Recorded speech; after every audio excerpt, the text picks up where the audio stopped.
الحمد لله نحمده ونستعينه ونستغفره ونؤمن به ونتوكل عليه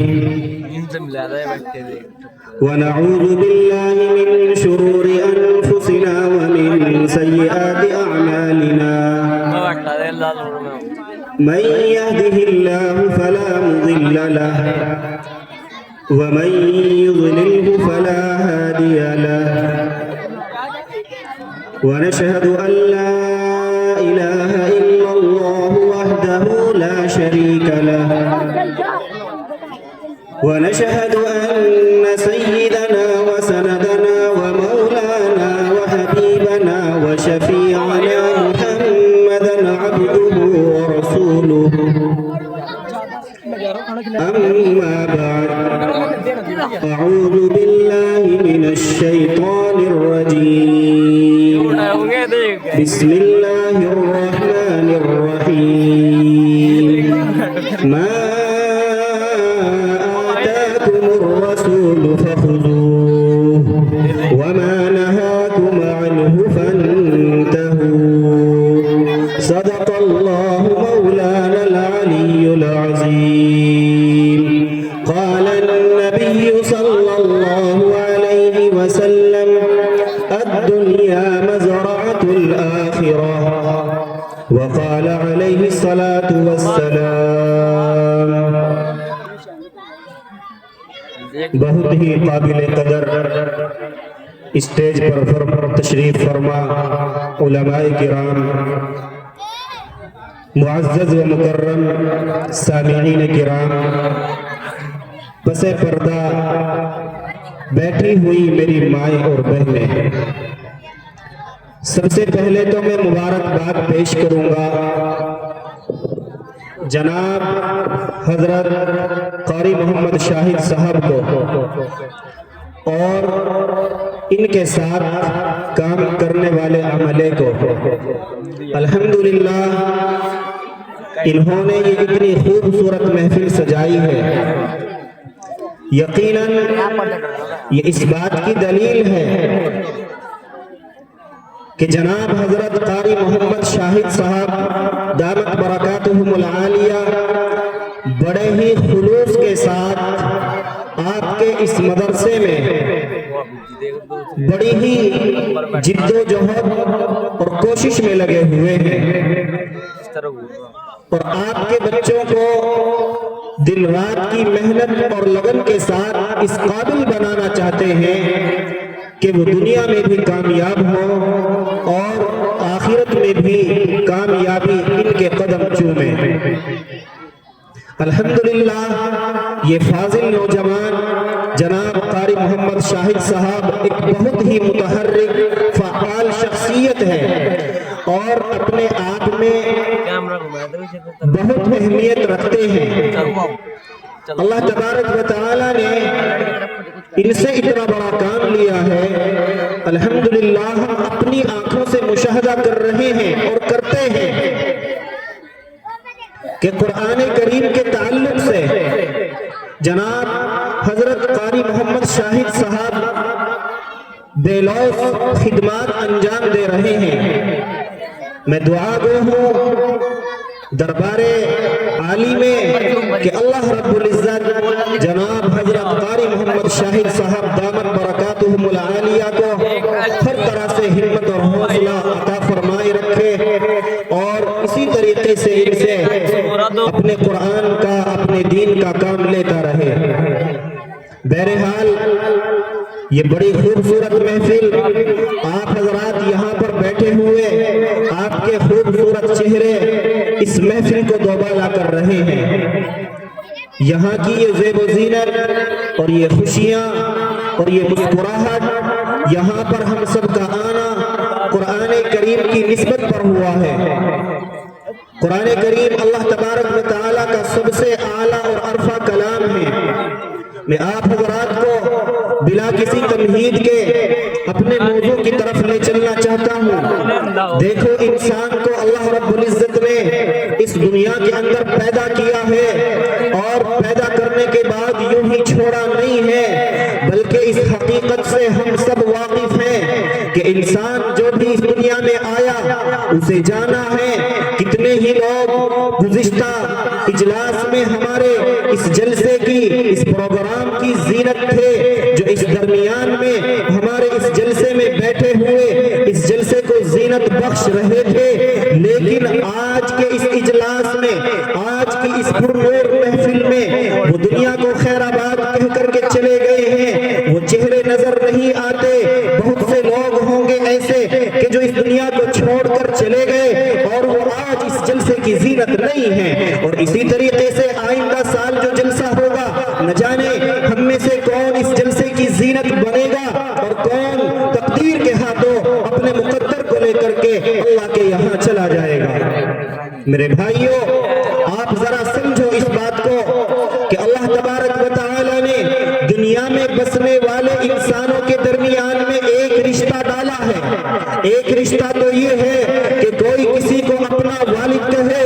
ایک رشتہ یہ ہے کہ کوئی کسی کو اپنی ماں کہے، ایک رشتہ یہ ہے کہ کوئی کسی کو اپنی بہن کہے، ایک رشتہ یہ ہے کہ کوئی کسی کو اپنا بھائی کہے، ایک رشتہ یہ ہے کہ کوئی کسی کو اپنا چاچا کہے، کوئی پھوپھا کہے، کوئی ماما کہے، کوئی کسی رشتہ داری کے تعلق سے اپنے اس رشتہ دار کو پکارے۔ ان کے علاوہ بہت ساری رشتہ داریاں اور رشتے اس دنیا کے اندر قائم ہیں جو اللہ نے قائم کیے ہیں، لیکن ان تمام رشتوں سے ہٹ کر ایک رشتہ اللہ تبارک و تعالیٰ نے قائم کیا ہے، اور ساری انسانیت کے درمیان، سارے ایمان والوں کے درمیان اللہ تبارک و تعالیٰ نے ایک رشتہ ڈالا ہے۔ قرآن اس رشتے کو اعلان کر رہا ہے، کہتا ہے قرآن انما المؤمنون اخوہ، کہ تمام کے تمام ایمان والے آپس میں بھائی بھائی ہیں۔ اللہ تبارک و تعالیٰ نے بھائی کا رشتہ ڈالا ہے، پر ایک ایمان والے کے درمیان جو اقرار کرتا ہے اللہ کی وحدانیت کا اور اقرار کرتا ہے محمد رسول اللہ صلی اللہ علیہ وسلم کی رسالت کا۔ میرے بھائیوں، اللہ تبارک و تعالیٰ نے انسانوں کی ہدایت اور رہنمائی کے لیے انبیاء علیہ السلام کو مبعوث فرمایا۔ حضرت آدم علیہ السلام سے لے کر حضرت عیسیٰ علیہ السلام تک، اور پھر اس کے بعد 571 سال کے بعد آمینہ کے در یتیم جناب محمد عربی صلی اللہ علیہ وسلم کو اس دنیا میں بھیج کر انسانیت کے چہرے پر جمی ہوئی دھول اور گردوں کو صاف کیا ہے۔ اللہ تبارک و تعالیٰ نے تمام انبیاء کو بھیجا ہے، انبیاء آتے رہے ہیں، انبیاء اس دنیا میں آئے ہیں، اللہ کے پیغام آئے ہیں، کتابچے آئے ہیں، صحیفے آئے ہیں، حضرت جبرائیل آئے ہیں، اللہ کے پیغام کو لائے ہیں، اور تمام دنیا کے انسانوں کو ہاتھ پکڑ پکڑ کر صراط مستقیم پر گامزن کرنے کی کوششیں کی ہے۔ میرے بھائیوں، اللہ تبارک و تعالیٰ نے جن انبیاء کرام کو اس دنیا کے اندر بھیجا، اللہ رب العزت نے معجزوں کے ذریعے سے ان کا تعارف کرایا اور اس بات کو دنیا کے سامنے پیش کیا کہ یہ اللہ تبارک و تعالیٰ کی طرف سے بھیجے ہوئے پیغمبر اور رسول ہیں۔ چنانچہ حضرت ابراہیم علیہ نبینا وعلیہ السلام کے لیے اللہ تبارک و تعالیٰ نے آتش نمرود کو معجزے کے طور پر بنا دیا کہ جب حضرت ابراہیم علیہ السلام کو آتش نمرود میں ڈالا گیا، دشمنوں نے حضرت ابراہیم کو آگ میں ڈالا، وہ آگ جو اس طرح سے جھلستی ہوئی اور لہلہاتی ہوئی جلائی گئی تھی کہ اگر کوئی پرندہ آسمان سے اڑتا تھا اس آگ کے اوپر سے جھلس کر کے گر جاتا تھا، وہ لہلہاتی ہوئی آگ، لیکن اس آگ کو رب ذوالجلال کا حکم ہوا، فرمایا قلنا یا نار کونی بردا و سلاما، کہ اے آگ تجھے پیدا کرنے والے ہم ہیں، ہمارا خلیل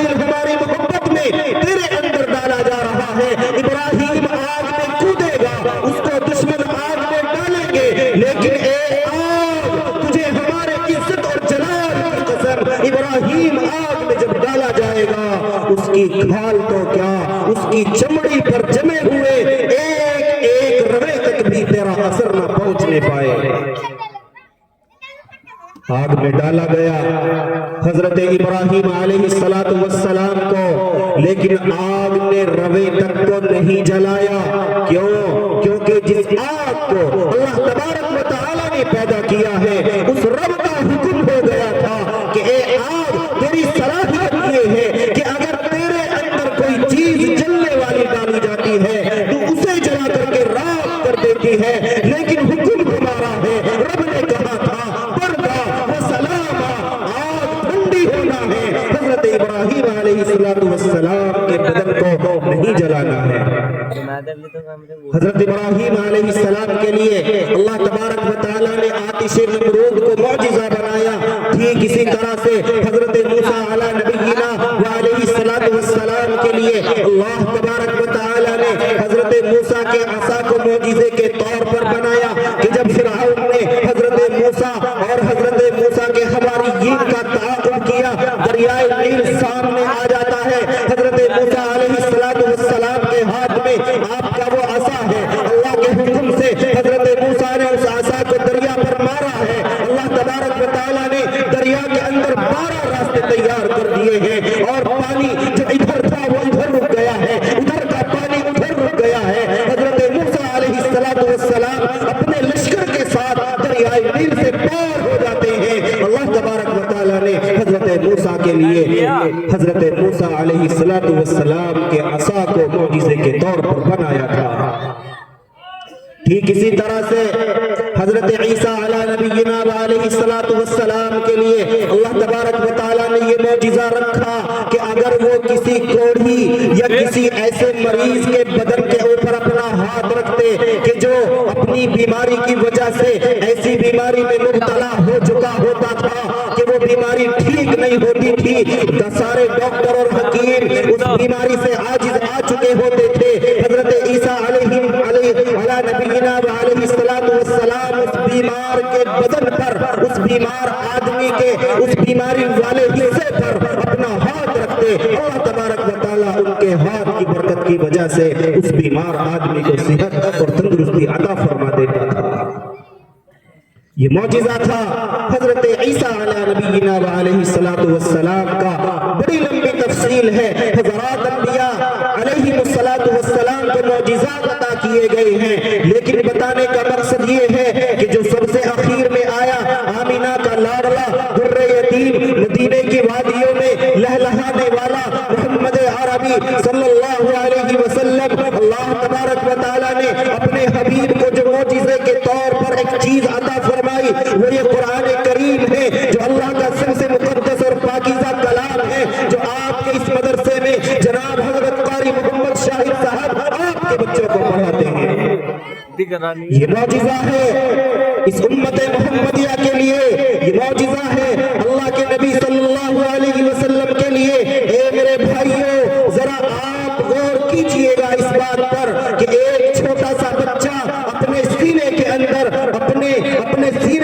اس طرح سے قرآن پاک کو محفوظ کر لیتا ہے کہ اس کے اندر کتنے نقطے ہیں، کتنے صبر ہیں، کتنے زیر ہیں، کتنے پیش ہیں، اور کتنے حروف قرآن کریم کے اندر ہیں، کتنے رکوع ہیں، کتنی منزلیں ہیں، تمام کی تمام چیزوں کو ایک بچہ اپنے سینے کے اندر محفوظ کر لیتا ہے۔ قرآن کریم کے علاوہ آپ کسی دنیاوی کتاب کو اپنے بچے کو رٹائیے، چھوٹی سی کتاب ہو لیکن بالکل ہو بہو، لفظ بلفظ، حرف بحرف، نقطہ در نقطہ اس کتاب کو نہیں رٹا جا سکتا۔ اگر رٹا بھی گیا وہ کتاب سینے میں محفوظ نہیں رہ سکتی، لیکن قرآن کریم کا یہ معجزہ ہے کہ اللہ تبارک و تعالیٰ نے انسانوں کے سینوں کو، انسانوں کے قلوب کو، چھوٹے چھوٹے معصوم بچوں کے قلوب کو اپنے اس کلام کے لیے خاص کر لیا ہے، اور انہیں چن لیا گیا ہے، انہیں چھانٹ لیا گیا ہے کہ اللہ رب العزت اپنے اس کلام کو، اپنے مقدس اور پاکیزہ قرآن کو چھوٹے چھوٹے بچوں کے سینوں میں محفوظ کر دیتا ہے۔ میرے بھائیوں،